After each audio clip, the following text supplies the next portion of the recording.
കഴിഞ്ഞ ദിവസം ലോ കോളേജിൽ പഠിച്ചിരുന്ന ഒരു കുട്ടി കുറച്ചു മുന്നേ ആത്മഹത്യ ചെയ്തതിന്റെ പ്രതിയെ കഴിഞ്ഞ ദിവസം അറസ്റ്റ് ചെയ്തതായിട്ടൊരു വാർത്ത നമ്മളെല്ലാവരും കേട്ടു അല്ലെ. നമ്മളെല്ലാവരും വളരെയധികം ശ്രദ്ധിക്കേണ്ട ഒരു കാര്യമാണ്. ലോ കോളേജിലാണ് ആ കുട്ടി പഠിച്ചിരുന്നത്. എന്താണെങ്കിലും ലോ കോളേജിലൊക്കെ പഠിക്കുന്ന കുട്ടികൾക്ക് കുറച്ചൊക്കെ ബോധം ഉണ്ടായിരിക്കുമല്ലോ.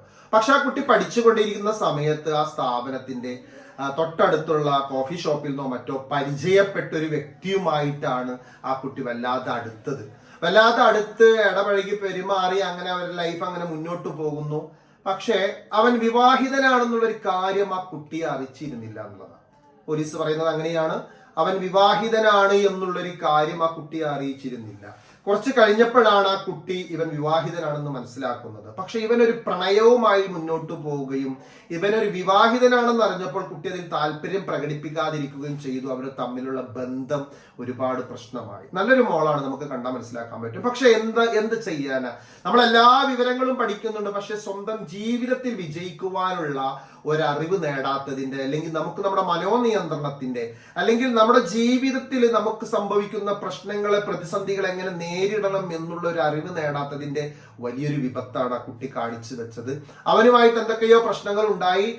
അതുപോലെ തന്നെ അവൻ നടു റോട്ടിൽ വെച്ച് ജനങ്ങളുടെ മുന്നിൽ വെച്ച് അവർ തമ്മിലുള്ള പ്രശ്നങ്ങൾ രൂക്ഷമായ സമയത്ത് ആ കുട്ടിയെ മർദ്ദിക്കുകയോ അടിക്കുകയോ ഒക്കെ ചെയ്തു.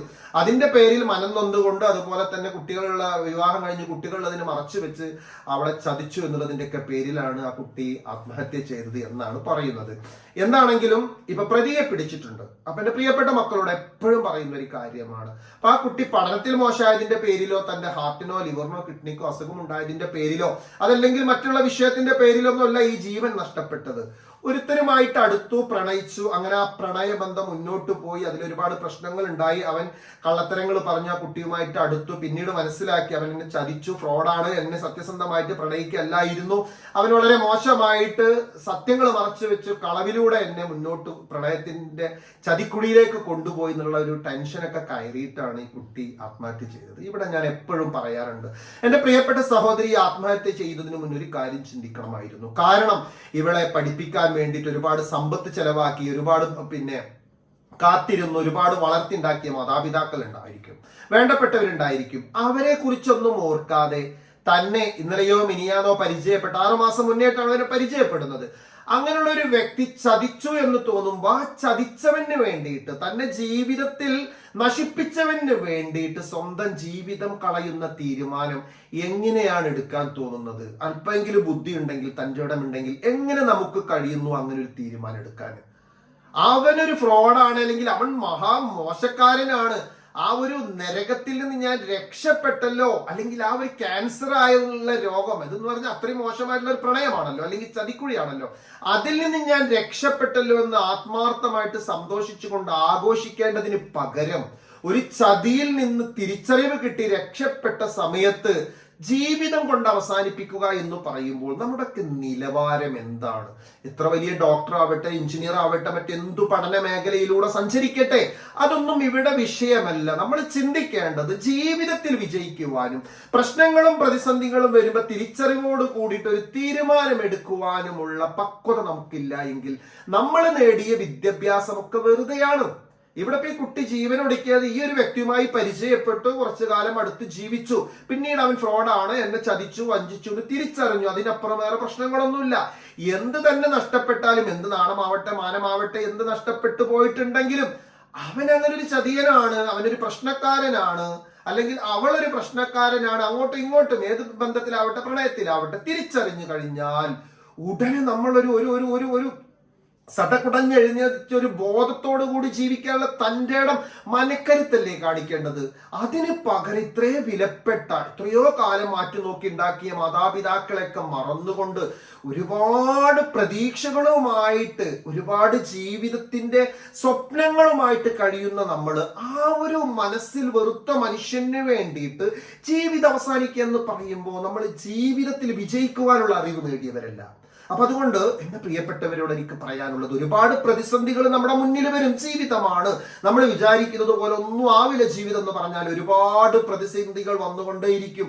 മനുഷ്യജീവൻ അങ്ങനെയാണ്, അല്ലെങ്കിൽ മനുഷ്യ ബന്ധങ്ങൾ അങ്ങനെയാണ്. ഇന്നലെ വരെ നമ്മളെ സ്നേഹിച്ച് പ്രണയിച്ച് കൂടെ കൊണ്ടു നടന്നവർ ഒരു പക്ഷേ നാളെ മറ്റൊരു തണല് കാണുമ്പോൾ, അല്ലെങ്കിൽ മറ്റൊരു നിറം കാണുമ്പോൾ, സുഖം സൗകര്യം കാണുമ്പോൾ മനസ്സ് മാറി മനുഷ്യൻ അങ്ങോട്ട് പോകും.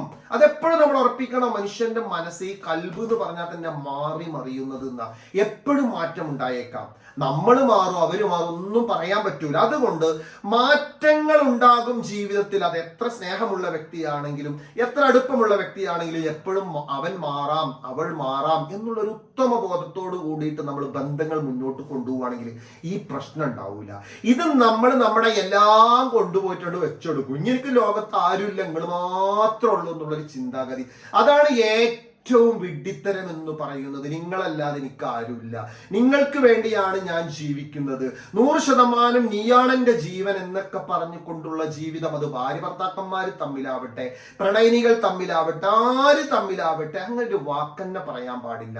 എപ്പോ ആര് എവിടെ നിന്ന് എങ്ങനെ പരസ്പരം വിട്ടു പിരിയുന്നു എന്നുള്ളത് ഒരിക്കലും നമുക്ക് മനസ്സിൽ പറയുവാനോ ചിന്തിക്കുവാനോ പറ്റാത്തതാണ് മനുഷ്യ ജീവൻ എന്നുള്ളത്, അല്ലെങ്കിൽ മനുഷ്യ ജീവിതം എന്നുള്ളത്.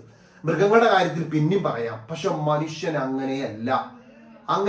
ഒരുപാട് ഭക്ഷണം കൊടുത്ത് വളർത്തിയ മൃഗത്തിന് ഓരോ ദിവസം കൂടുമ്പോൾ സ്നേഹമാണ് കൂടുന്നത്, അടുപ്പമാണ് കൂടുന്നത്, അനുസരണയാണ് കൂടുന്നത്. പക്ഷേ എല്ലാ സൗകര്യങ്ങളും ചെയ്തെടുത്ത മനുഷ്യർ ഒരു സുപ്രഭാതത്തിൽ ചെറിയ വിഷയങ്ങൾക്ക് പേരിൽ വലിയ ശത്രുക്കളായിട്ട്, എത്രയോ മാതാപിതാക്കളെ പോലെ ചെയ്ത മക്കളുണ്ട്, ഭാര്യയെ കൊന്ന ഭർത്താവുണ്ട്, ഭർത്താവിനെ കൊന്ന ഭാര്യയുണ്ട്. അങ്ങനെ ഈ ലോകം അങ്ങനെയാണ്.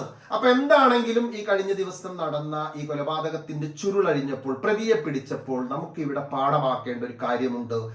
മനുഷ്യരാണ്, എപ്പോഴും മനസ്സ് മാറിയേക്കാം. അത് എന്ത് മകനാണെങ്കിലും മകളാണെങ്കിലും ഭാര്യയാണെങ്കിലും ഭർത്താവാണെങ്കിലും കാമുകനാണെങ്കിലും കാമുകിയാണെങ്കിലും എന്ന് പറഞ്ഞ് എല്ലാവരെയും ആ കണ്ണുകൊണ്ട് കാണണം എന്നല്ല. എപ്പോഴും എന്തും നേരിടാനുള്ള ഒരു മനക്കരുത്തുണ്ടായിരിക്കുക. നമ്മൾ ഒറ്റക്കാണ് ഇവിടെ ജനിച്ചു വീണത്, അതേപോലെ തന്നെ നമ്മൾ ഒറ്റക്കാണ് ഇവിടുന്ന് തിരിച്ചു പോകുന്നതും. നമ്മൾ ജനിച്ച സമയത്ത് ആരാണ് നമ്മളെ ആദ്യമായിട്ട് എടുത്തത് എന്ന് നമുക്കറിയില്ല.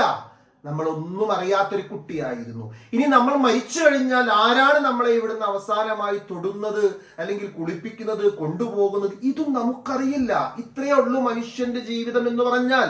ഇങ്ങനെയുള്ള ഈ ജീവിതത്തിൽ നമ്മൾ എന്തിനാണ് ഒരു ലൈസൻസും ഇല്ലാതെ നമ്മുടെ എല്ലാം മറ്റൊരാൾക്ക് കൊണ്ടുപോയിട്ട് അടിവറ വെക്കുന്നത്? അത് ശരിയല്ല. അത് നമുക്ക് ബോധമില്ലായ്മയാണ്. എന്താണെങ്കിലും നല്ല ബോധത്തോടു കൂടി വളരാൻ നമ്മളെല്ലാവരും പരസ്പരം പ്രാർത്ഥിക്കുക, പ്രവർത്തിക്കുക, ചിന്തിക്കുക. ഇൻഷാ അല്ലാഹ് വിജയിക്കും. ഏത് പ്രതിസന്ധിന്നും മനക്കരുത്തുണ്ടോ വിജയിക്കൂടോ. എന്തിനാ പേടിക്കണത്? നമ്മുടെ മനക്കരുത്തിന്റെ മുന്നിൽ എല്ലാം അവിടെ പിടിച്ചു നിൽക്കാൻ നമുക്ക് കഴിയും. നമ്മൾ ഉദിച്ചുയരും ഇൻഷാ അല്ലാഹ്. അപ്പൊ അതുകൊണ്ട് ഏത് പ്രണയിക്കുന്നവരാവട്ടെ, കാമുകനാവട്ടെ, കാമുകിയാവട്ടെ, ഭാര്യയാവട്ടെ, ഭർത്താവട്ടെ, മക്കളാവട്ടെ, വാപ്പാവട്ടെ, ഉമ്മാവട്ടെ, ആർക്കും ആരെയും പണയം വെച്ചിട്ടുള്ള ഒരു മനസ്സുണ്ടാവാതിരിക്കുക. സ്നേഹിക്കുക, പറ്റുന്ന കാലത്തോളം സഹായിക്കുക, ചെയ്യാൻ പറ്റുന്നതെല്ലാം. അതിനപ്പുറം ഒരു പ്രതീക്ഷയും വേണ്ട. എന്താണെങ്കിലും വീഡിയോ ഒന്ന് ഷെയർ ചെയ്തേക്കണേ. ഒരുപാട് ബുദ്ധിയില്ലാതെ തന്റെ മനസ്സും ശരീരവും പണയം വെച്ച് പ്രണയിക്കുന്ന പലരുണ്ട്, ആണുണ്ട്, പെണ്ണുണ്ട്. അവർക്കൊന്ന് കേൾക്കട്ടെ, അവർക്കൊന്ന് മനസ്സിലാക്കട്ടെ. ഇതുപോലുള്ള വീഡിയോ നിങ്ങൾക്ക് കിട്ടണമെങ്കിൽ ഇൻഷാ അല്ലാഹ് ഇതുപോലുള്ള മനഃശാസ്ത്രപരമായിട്ടുള്ള വീഡിയോകൾ നമ്മൾ ഇടാറുണ്ട്. അപ്പൊ നിങ്ങളത് കേട്ട് കഴിഞ്ഞ് മുന്നോട്ട് പോവാതെ ജസ്റ്റ് ഒന്ന് സബ്സ്ക്രൈബ് ചെയ്ത് ബെൽ ബട്ടൺ അമർത്തി കഴിഞ്ഞാൽ പുതിയ എല്ലാ വീഡിയോസും നിങ്ങൾക്ക് കിട്ടും. അപ്പൊ ശരി, ഇൻഷാ അല്ലാഹ് വീണ്ടും കാണാം. ഒത്തിരി സ്നേഹത്തോടു കൂടി റസൻ നിസാം.